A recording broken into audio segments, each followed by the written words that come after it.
Suspense. Tonight, Roma Wines bring you from Hollywood Miss Bonita Granville as star in Bank Holiday, a suspense play produced, edited, and directed by William Spear. Suspense is presented for your enjoyment by Roma Wines. That's R-O-M-A, Roma Wines. Those excellent California wines that can add so much pleasantness to the way you live, to your happiness in entertaining guests, to your enjoyment of everyday meals. Yes, right now a glassful would be very pleasant as Roma Wines bring you a remarkable tale of suspense. And with Bank Holiday and with a performance of Bonita Granville, Roma Wines hope indeed to keep you in suspense.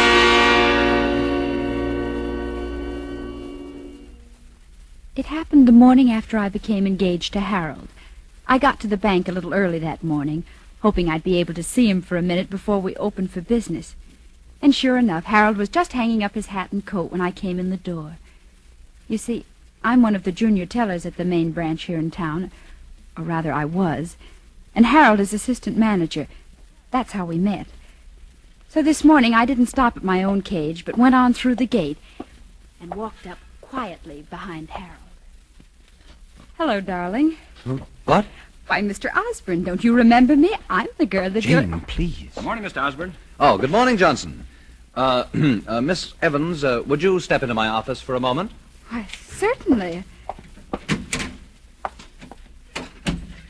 Jane, really, you mustn't. Mustn't I mean, what? I didn't do anything. I just said But suppose someone had overheard. Don't you see how... Well, what if they had? They'll all know about it in a day or two anyway. But that's just the point, my dear. They mustn't. They mustn't? But we're going to tell our friends, aren't we? Jane, I thought you understood all that. You know how the bank frowns on office romances. After we're married, it'll be different. But for Harold, this is different. We're engaged. Nevertheless, my dear, the policy of the bank distinctly is... Oh, phooey on the policy of the bank. This is our business. But, Jane, the bank is my career, and I'm only thinking of the bank. And I'm thinking of our life together. Now, Jane, please be practical. In my position here, I simply must live up to the standards that the bank has... The bank. Sometimes I wish I could meet somebody, just somebody, who hated banks.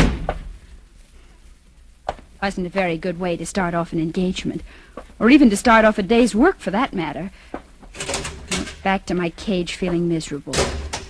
I got out my cash for the day, including the little package of 25 $1,000 bills that a client of ours always called for on Friday. We never asked why. That isn't a bank's business. And I unlocked my cash drawer and put the money away. Then it was 10 o'clock. I opened my window for business. There weren't many people in the bank yet, but at my window there were two men. Good morning. Good morning. Can I help you? Yeah. This is a stick-up. What? Just take it easy and do what we tell you and you won't get hurt. But my friend here's got a gun under that newspaper he's carrying. I love to use it, sister. What? Well, what do you want me to do? Here's a paper bag. Fill it up. All right. And don't forget those 25 G notes that George Oliver calls for every Friday. The what? Don't stall. We know all about them. That's one reason we're here. And don't make any funny moves, sister. Because if you do, it's... curtains. I'd often wondered what I'd do if this ever happened, but now I couldn't even think. As I fumbled with the money, I looked at the two men. One of them was about 35, with dark hair and a square jaw and hard blue eyes. The other, the one with the gun, was a nervous, evil-looking boy about 21. I knew they meant everything they said. I glanced sideways for a moment toward Harold's office. As luck would have it, he was just coming out the door. He must have seen that something was wrong because he started over to my window. Come on, sister, snap into it. I'm trying to hurry. Who's that coming over here? It's Mr. Osborne, the manager. All right. Just don't try to make any bright conversation. I'll do the talking. All right. Is there anything I can do here, Miss Evans? Yes. Just stand right where you are and keep quiet. What? Harold. Don't look so hurt. You've heard of banks being held up before, haven't you? Oh. Come on, miss. Hand it over. We haven't got all day. Here you are. Thanks. We ought to take her along. Don't be crazy. Come on. We ought to take her. Why, no, you can't. You can't do that. Miss Evans is one of my most trusted employees. And I'm his fiancée. Oh, you were, are you? Jane. Now, I know we're going to take her along. You're a fool, Sonny. Oh, yeah? Well, Harold here don't think I'm so dumb, do you, Harold? Because you know what happens to your girlfriend if you set the cops on us. No. Yeah. Curtains. Don't do anything, Harold. I'll be all right. I'll be all right.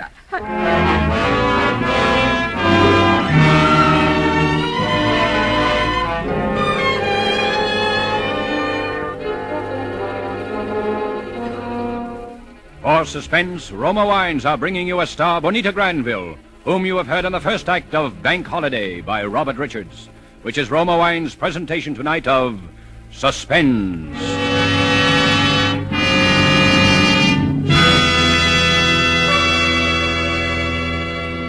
Between the acts of Suspense, this is Truman Bradley for Roma Wines. Elsa Maxwell is an acknowledged expert on the niceties of dining and entertaining. Recently, she said, "Gracious little touches can do so much to make meals more enjoyable. Dine by subdued light. If possible, adjust radio or phonograph for soft, mellow music. And as the crowning touch, serve well-chilled Roma California Sauterne." A most excellent idea from Miss Maxwell. Good Roma Sauterne is pale gold, delightful in bouquet, and even more important, exquisite in taste. Created in the Roma tradition, Roma Sauterne is always unvaryingly good. The goodness of luscious grapes, selected at peak of flavor richness in sunny California's choicest vineyards, carefully pressed, then, unhurriedly, guided to perfection by the ancient wine skill of Roma's famed wineries. Good Roma wines are always delicious, yet cost only pennies a glass. Remember, because of uniformly fine quality at reasonable cost, more Americans enjoy Roma than any other wine. R-O-M-A, Roma Wines. And now Roma Wines bring back to our Hollywood soundstage Bonita Granville, who, as Jane Evans in Bank Holiday, continues a narrative well calculated to keep you in suspense.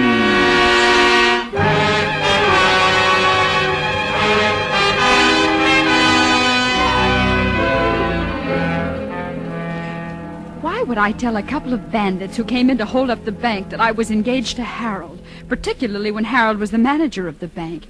It was crazy, but there were a lot of crazy things I did that day that I didn't understand myself until later. Naturally, when I told them that, they took me along as a hostage.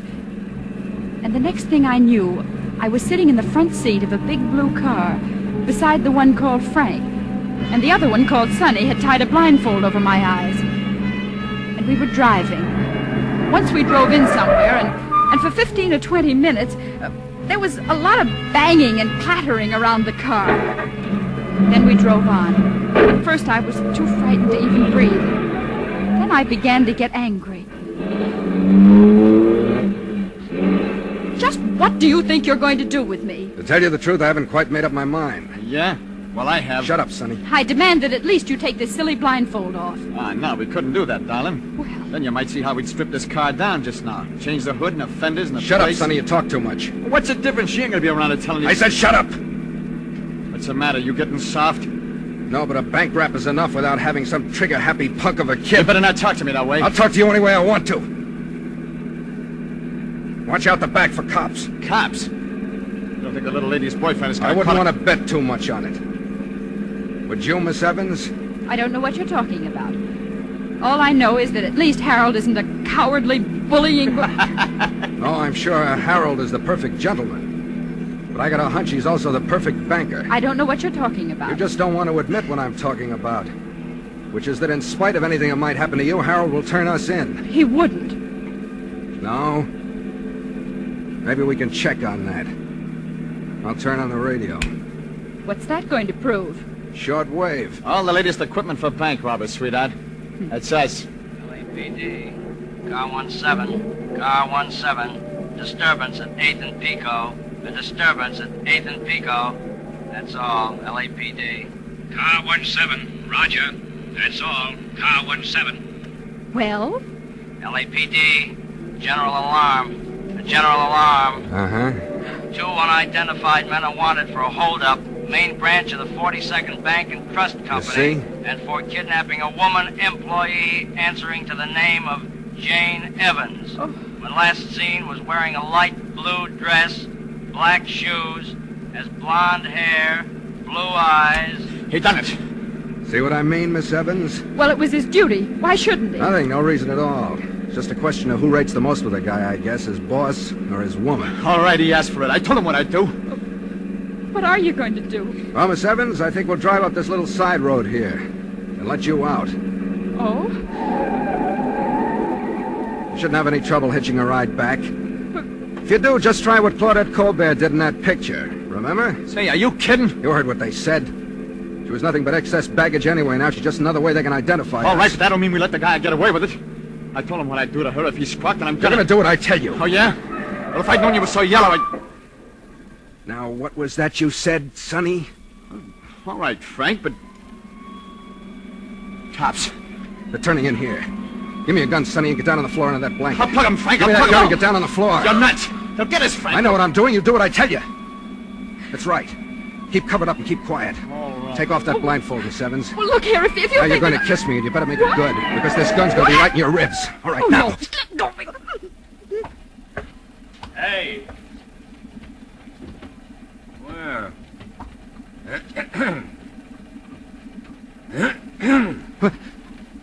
Oh, you kind of startled me, officer. What are you doing here? Well, if you must know, I'm getting engaged. Is there anything wrong with that? Let me see your license. We haven't got the license yet, Your but we're... driver's license. Oh, sure. What's the matter? Just let me see your license. Here you are. You looking for somebody? Just a couple of guys who held up a bank and kidnapped a girl. Is that right? The young lady got any identification? Well, Go on, tell him, honey. You see, we left town in sort of a hurry. You might call it a sort of elopement. Oh, sort of elopement, huh? Yes. Well, I guess you're all right. But you know, you shouldn't be parking in here in the broad daylight like this. Yeah, but you know how it is. Sure. I know how it is. You can come up for air now, Sonny. They'll have it. Are you sure? Yeah. Well, Miss Evans, I'm afraid that under the circumstances you'll have to put up with our company a little longer. It wasn't as bad as all that, was it? Well, was it? She slaps him right in the voice. Does that answer your question? Yeah. I guess it does. That was crazy, too. Here I was, my life completely in this big ape's hands, and I had to slap his face. I knew I'd made him angry, and what was even more dangerous, I'd hurt his pride. But there was nothing to do about it now. For a long time, we just drove along, and nobody said anything. We were crossing a stretch of desert, heading toward a mountain range, and had just passed through a little town. I saw the car pull out of a side road as we flashed by, but neither of the two men did. And all of a sudden, my mind began to race, thinking that maybe now was coming my chance to escape, wondering what I could do, and then my blood ran cold again. The way they were talking. Still heading to the same place, Frank? Yeah, Mom place? that's right. What about Miss Spitfire here? I'll take care of that when the time comes. She knows too much. That's right. Hey, if I thought you was getting soft, Frank, What would you do? well, you know what we gotta do, don't you? Yeah, Where? not right out here in the open desert. That's a cinch. The mountains? Yeah, maybe the mountains. Maybe. There better not be no maybe. Cops again. Look right behind us. Yeah. Those others must have got to thinking things over. Cops in the middle of the desert. No one in sight for miles. What are you talking about? I'm talking about this. Sonny! I've been wanting to do this all day. You crazy fool! Who's crazy? We get them before they get us, that's all. Hey, they're shooting back. They know they got a fight in their hands now. So have we. Shoot at their tires, you hear? Okay. Oh, hey, they hit us. And that's not supposed to happen the way you saw it in the movies, huh? You! Me? Yes, you. Get down. Down on the floor. Well, what are you going to do? There's only one thing to do now. Drive light.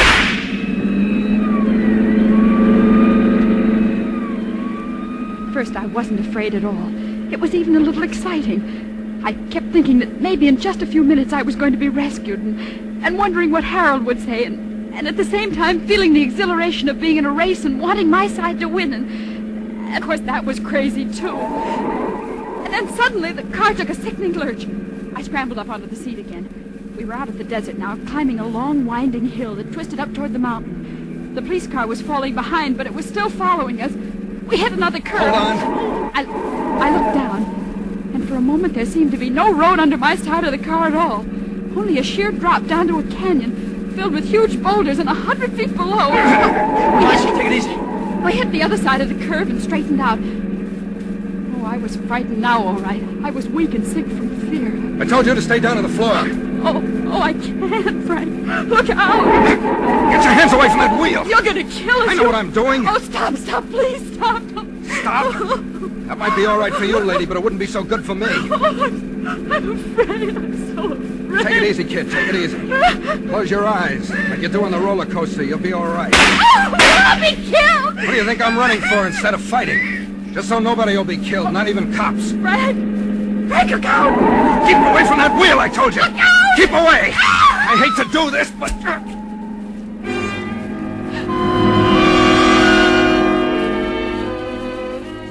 I saw his fist rush toward the point of my jaw, and that was all. When I woke up, it was mid-afternoon, and I was lying on a bed in a bare little room of what was obviously a mountain cabin. Through the one window, all I could see was the jumble of rocks and boulders piled up against the mountainside. I felt my chin. It was sore, and there was a little bruise on it, but aside from that, I seemed to be all in one piece. Don't worry. Then suddenly I heard voices. They were coming from the next room through the crack of a door left an inch or two ajar. I crept over and listened. Don't worry, I'll handle it. Okay. Right? Yeah, sure. Now go on down in the tower, get some grub like I told you. Okay, Frank. Are you sure you don't want me to? No. Get going. Okay, Frank. I stood there by the door, frozen with fear. I didn't need to hear any more to know what they'd been talking about. For a second, I thought of escape. I looked wildly over toward the window. Oh! Been listening, huh? Yes. How do you feel? All right. Oh, I'm glad to see you're up and around. Why? Because it's against your principles to kill women who are unconscious? There's a path down the backside of the mountain that leads into the main highway. It's 4 or 5 miles long and pretty rugged, but you ought to be able to make it before dark if you hurry. Oh. Does that answer your question? Yes. I guess it does. Better get going. How do you know I won't... Because you're going to promise me not to. Aren't you? Yes. All you have to say is that I slugged you, and that's all you remember until you woke up by the side of the road. We'll be out of here and over the border by morning anyway. What about Sonny? I can handle Sonny. Well, I guess I do owe you something after all. Me? What? My life. That plays strictly for me. I just don't want that punk kid with his movie idea, Cops and Robbers, to be hanging a murder rap on us, that's all. You're a strange man to be A crook? Listen, there are just two kinds of guys in the world, right guys and wrong guys. And the wrong kind can be the usual bum with a gun in his hand, or he can be a pillar of society that sits all day behind a big shiny desk. He can be kind to his mother and nice to little kids and have a lot of fancy excuses and reasons he gives himself. Or just no reasons at all, like me. But a wrong guy is still a wrong guy. He's no good. Well, thanks anyway. You better get going now. By the way, I'm sorry I hit you. That's all right. I guess I had it coming. I'm sorry I let you get into this mess in the first place, but But what? that kiss. I meant that. Did you? Yeah. Frank, so did I. Jane. They must have trailed us here after all. Frank, the cops! Yeah. I saw him down ahead of me on the turn of the road. I just had time to turn around and get back. You still got the dame, huh? Yeah. I was hoping you hadn't done nothing yet. She's about the only ace we got left. Take the south window, I'll take the west one. Yeah. Don't try to go knocking them off, it'll only make it worse. Just keep them covered so they can't rush us. Oh, yeah? But if I got a clean shot at one of them... You do what I tell you! Can you see them? Sure, they're down behind the big rocks. As far as they can get. That's as far as they could get even if they had an army, until it gets dark. All right, we can turn the car headlights on them. They'd only shoot them out. We can hold them, Frank. We got enough ammunition to But hold you can't eat ammunition. Maybe they can't get up, but we can't get down either. We can't stay here forever. Well, they ain't gonna take me alive. They'll never take me alive as Stop long it, as will I you? Try using your head for a change. What? Home. Yeah, Frank, what could that be? I don't know. The boys seem to have stopped the artillery barrage, too. Don't answer it. What's the difference? You don't think we're going to kid anybody that we're not home, do you? Yeah? Oh, yeah. Uh-huh. Yeah, she's here. Hmm? Sure, she's all right. Frank, who is it? It's your boyfriend, Harold. Harold? He came with the cops. He's on the Forest Ranger's emergency call box just down the road. Let me talk to him. You worried about him? No, it isn't that. But let me talk to him. Sure, go ahead. Harold? Oh, yes, so am I. Oh, no, nothing like that. They've been quite all right. Yes, of course they are. No, there's nothing to prevent them from killing me any time they want to. Listen, Harold, all you care about is getting the money back. And me, isn't it? Yes, I know. All right, wait a minute. Frank, you said you were near the border. How long would it take you to get there? A couple of hours, one would put us in the clear. Would you give them back the money and me? Will the cops go for a deal like that? They got to. Harold, what's getting dark got to do with it? Well, of course you can't storm the place and expect to find me alive. Now listen, they'll give back the money. Yes, I'll bring it down myself. But you've got to give them an hour's start. Oh, well, you can just say that they rescued me and the money, but the men got away. Oh, no, Harold, nothing like that. No, you've got to promise me, Harold, on your word of honor, your solemn word of honor. All right? They'll do it. Okay. Are you nuts? It's our only chance. Harold? All right? Yes. I'm coming down now. Yeah, but if she goes She's going. The dough's still in the paper bag. It's on the table. Frank. Get going. All right. Goodbye. Goodbye. Harold, just so you don't have an idea you're getting away with anything, I think you're a dirty liar.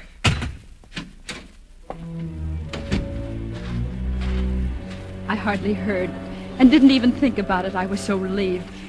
And still so bewildered by everything, running down the hill with a paper bag of money clutched in my hand. And then I saw Harold crouching behind a rock, and then some policemen, and then I was around the bend, and they were all running up to me, and I threw myself into Harold's arms. Jane, dearest, you are all right. I'm all right, Harold.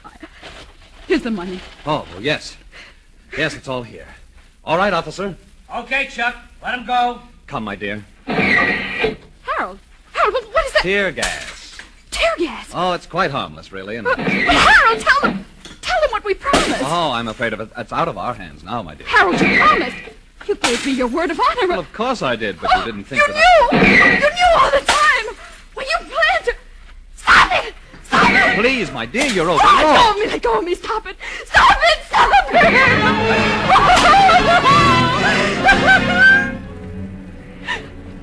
I tried to run back, but they held me. And I had to watch. I couldn't help it. It seemed like hours.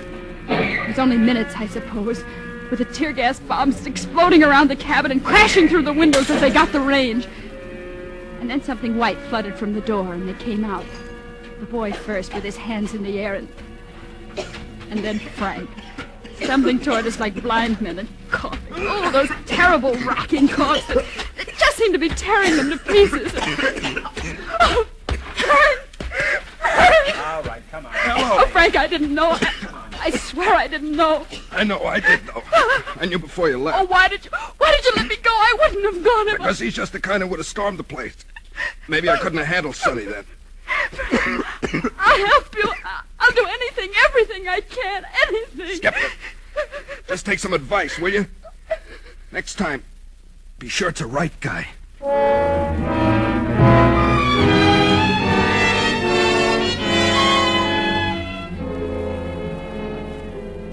Yes, it's funny.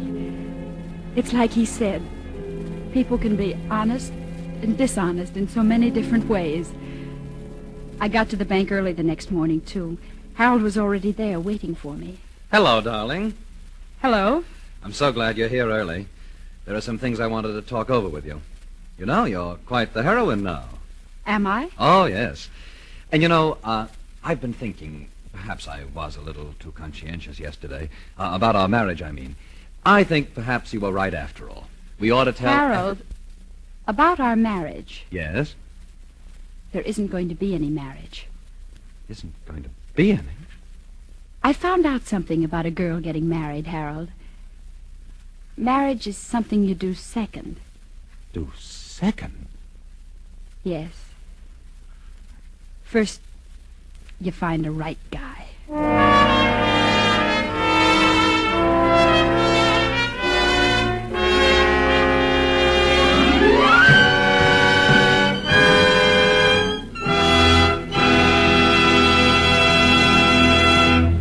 And so closes Bank Holiday, in which Roma Wines have brought you Bonita Granville as star of tonight's study in Suspense. This is Truman Bradley with a word for Roma Wines, the sponsor of Suspense. During the warm weather, nothing tastes quite so good as a tall, frosty Roma wine and soda. And as Elsa Maxwell recently remarked, serving Roma wine and soda is smart 1945-style hospitality. You'll find this delightful iced drink as refreshing as it is delicious. Yes, and Roma wine and soda is so easy to prepare. Half-fill tall glasses with Roma California Burgundy or Sauterne. Add iced cubes and a bit of sugar. And for a decorative touch, garnish with cherries or fruit. Here's another suggestion. For a delightful aperitif, sip delicious Roma sweet vermouth, well chilled. Zestful, full-flavored Roma vermouth, both sweet and dry, is blended and developed with all the traditional wine-making skill of Roma wineries, is made and bottled in the heart of California's famous vineyards, yet surprisingly low-priced. Try Roma vermouth soon, won't you? Next Thursday, you will hear Norman Lloyd and Mark Humboldt as stars of Suspense. Presented by Roma Wines. R-O-M-A. Made in California for enjoyment throughout the world.